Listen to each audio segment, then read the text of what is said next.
The leaks were fake. Your leaks are fake. It's true.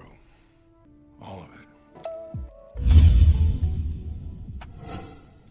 Welcome to the Heavy Spoiler Show. I'm your host Paul, aka Aswolka, and this video we're breaking down everything you need to know about the latest episode of The Mandalorian. The entry titled The Jedi has a lot to unpack from it, and it's actually directed by Dave Filoni, who you may know as the creator of The Clone Wars. Filoni has appeared as an X-Wing pilot earlier in the season, but it's nice that they gave him his own fully fledged entry, which does tie into his own properties. He doesn't waste any time getting to what fans want to see, and the episode opens on Corvus with the arrival of a character that will make everyone's lightsaber light up. That is Ahsoka Tano, played by none other than Rosario Dawson. Now, the last time that we saw the character, she was actually with Sabine Wren, and the pair were searching for Ezra Bridger. Neither are mentioned in this episode, but that could hint towards what's happened with the group. Now, there are two ways that you can look at them being omitted, and either Ahsoka and Wren found Ezra and the latter pair went off together, or something has happened to Sabine that has split them up. Personally, I'm leaning more towards the latter, and it could tie in with Ahsoka's quest, which we learn is to track down Grand Admiral Thrawn. Thrawn is a massive villain in the Star Wars expanded universe, and who knows, he may have Wren and Bridger, or he could be completely unrelated. Now, I did leak the entire plot of this entry earlier in the week, and bar the runtime of the episode, I think we got everything right. I'll keep my ear to the ground to let you know if I hear anything in addition to what we got sent, but for the meantime, it does seem like things could be going into a spin-off show following Ahsoka as she attempts to get the bad guys. I did feel like that guy sticking his leg in the shot last week, as I ruined everything with the leaks, but unfortunately the dark side got the better of me. Disney actually reached out to me directly, which is why I stopped replying to comments on that video, and I have promised to stop leaking entire episodes as, you know, it ruins the efforts of people behind the show, and a lot of people in general just don't want things spoiled for them. Anyway, you don't care. What you do care about though is what's going on in this episode. Now, as Bo-Katan said, Ahsoka is located near the city of Caladan, but there's actually a big bad who's devastated the town folks and the surrounding area. When you hear the word forest planet, you immediately think of lush green areas. However, Corvus is a far cry from that, and it's a complete wasteland of rotten trees and dirt. Ahsoka has been trying to find out where Thrawn is from a character known as the Magistrate, who has completely devastated the landscape. The Magistrate is actually called Morgan, and we learn that during the Clone Wars her people were massacred. She survived and then used her anger to fuel an industry that built the Imperial Starfleet. Morgan has plundered worlds in order to carry this out, and it's clear that she's doing the same thing on Corvus. Her henchman is also Michael Biehn, who you may remember as Kyle Reese in the Terminator franchise. Biehn was a massive star in the 80s, and alongside the machine masterpiece, he also starred in Aliens. I love that the series keeps getting actors like this, and it just makes for some awesome TV that I completely fangirl over. I mean fanboy over. Now, I don't think I'm exaggerating here when I say this opener is one of the best scenes in Mandalorian history. We watch as Ahsoka cuts up the forces of the Magistrate with her dual white lightsabers. Now, this style of fighting is actually called Jarkai, and Ahsoka is also a master at the reverse hilt style, which we see her wield during this entry. I've done a full breakdown of the character, which you should definitely check out after this, but just to give you the 411, Ahsoka was a prominent character during the Clone Wars who survived Order 66 and watched the Jedi fall from power. Ahsoka was the Padawan of Anakin Skywalker, and she even references the character in the episode when saying that she's seen what can happen to the best of them. Ahsoka actually stepped away from the Jedi due to her being framed for an attack that she did not participate in. The Jedi hunted her, and she became a fugitive for some time, and even referenced the movie starring Harrison Ford and Tommy Lee Jones, which I'm not kidding. That you know what, that was a great little Easter egg. Anyway, though she proved her innocence, she saw another side to the Order and decided to step away from them, which led to her becoming someone that neither identified as a Sith nor Jedi. Though she gets called it throughout the episode, I think this actually highlights why she doesn't really want to train the child, but we'll discuss that more as we get into the video. Ahsoka also wears a cloak for this return, and the last time we saw her, she was donning something similar, though it was a different colour. I love the way that it kind of comes full circle here, with the white of that turning darker, as we kind of get the idea that her more hopeful side has been soured quite a bit. The Magistrate forces also have similar voice changes to what Leia had in Return of the Jedi when she was disguised as a bounty hunter. All in all, it's the perfect way to kickstart the entry, and Ahsoka gives the Magistrate an ultimatum that I would have been shaking over. Now Ahsoka says that she must surrender the location of Thrawn or be destroyed. I got a lot of vibes of Luke in Return of the Jedi going to Jabba to make a deal, and the Magistrate to me is very much a gangster that's came into the area and taken over it. We also see droids similar to what Jabba had in his palace, and even the location that the Magistrate resides at is very similar to the locale. Now the Magistrate is willing to kill as many people as she needs to get Ahsoka to back off, but Ahsoka won't do it. It's an awesome setup for the entry, and Ahsoka gives her one day to decide what to do. Cut to the child of Mando arriving at the planet, and we see a similar scene to what we've had throughout the season. However, this one involves the little guy in several ways. Now, he's still fascinated over that tiny ball on the handle. However, whereas in the past he would have just unscrewed it, here he uses the Force to do it, showing that he's becoming more confident with his powers. He doesn't even mind stealing biscuits at this point, and almost wiping out endangered species entirely. Man, screw this guy. Anyway, cut to Corvus, and we watch as Mando approaches the city. There's a guard using a tracking gun to follow the ship, and this brought up a lot of imagery of A New Hope for me, namely when a similar thing happened on Yavin 4. You also get to see some of the local life that lives in the area, namely massive beasts that look slightly like bigger dewbacks. They feast on the trees at the location, but as they've been stripped of their leaves, it's unlikely that they're going to get too full of them. Mando enters the city, and it doesn't seem like they take too kindly to his kind around here, as he gets given a lot of funny eyes before being called to the Magistrate. Mando passes an old woman at a market stand who looked a lot like the old woman at the end of Rise of Skywalker, but again, could be reaching, isn't the first time, definitely won't be the last time. He also catches a man and his two kids, and I sense a great future for this guy. Now, it's not long before he's called to the Magistrate, and on the way there, we see similar standing torture devices to what were used on Hera in Rebels. The Magistrate offers Mando a Beskar spear in exchange for taking down Ahsoka, and it's not too long before the pair meet. Now, as we've learned from several characters throughout the season, Beskar is extremely rare at this point, and many people have tried to kill Mando just for the fact that he has a lot of it. It of course repels lasers and lightsabers, but prying it from the person's hand who bears it is very difficult, so there's a high risk and reward to trying to snatch it.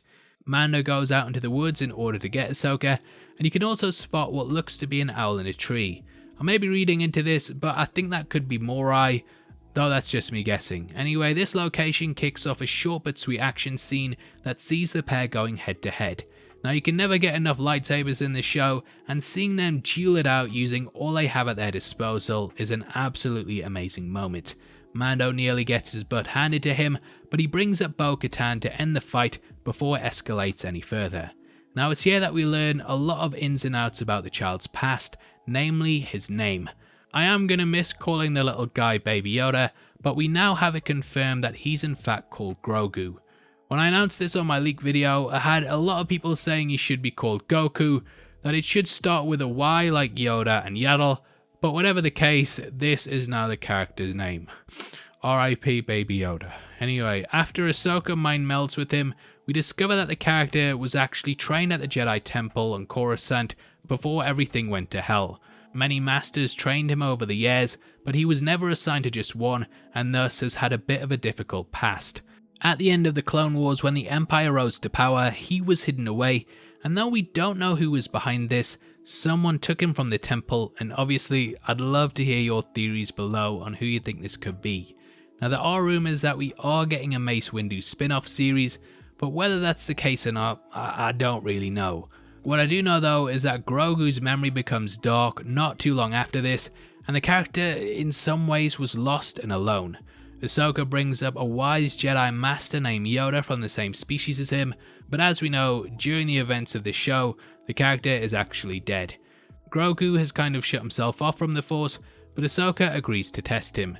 Cut to the next day, and they go to an area that has some plant life and vegetation in it. I got a lot of Dagobah vibes here, and along with the look to the area, Ahsoka also uses rocks, similar to how Yoda trained Luke. Now, unfortunately, Grogu doesn't seem that interested in carrying out the test, and it's clear that he possesses a lot of fear. Grogu has hidden his abilities over the years to survive, but he clearly has an affection for Mando. Mando manages to get it out of him eventually when bringing the metal ball from the ship, and I felt like I was watching a proud dad play catch with his son. Now it all looks good, however Ahsoka says because of his attachment to Mando that it's a bad idea to train him. These feelings can completely destroy someone, and should anything happen to Grogu's parental figure, it could lead him down a dark path. We did see something similar with Anakin when his mother died in Attack of the Clones, and that was one of the many cogs that was instrumental in turning the character to the dark side. Ahsoka says she's heading back to the village, which is when Mando brings up his deal with the villain of the show, who you probably forgot about at this point. Now Mando agrees to help Ahsoka take down the magistrate in exchange for pointing him in the right direction. I love how Mando mentions a Mandalorian and a Jedi teaming up, as this was a combo that Ahsoka did with several characters over the years. Ahsoka was actually one of the leading forces behind Mandalore's liberation, and she's teamed up with many of them to do what we basically see here as the final action scene for the episode. I love how Filoni kind of uses the limitations that cartoons often have to display violence, and for example, rather than cutting someone in half, we see them stand in front of a horn which then gets split in two, and subtly suggests to us that this also happened to the person on the other side of it. It's inspired choices like this that really elevate the entry, and Ahsoka faces off against the magistrate whilst Mando and Michael stand on the outside waiting for the outcome of the fight.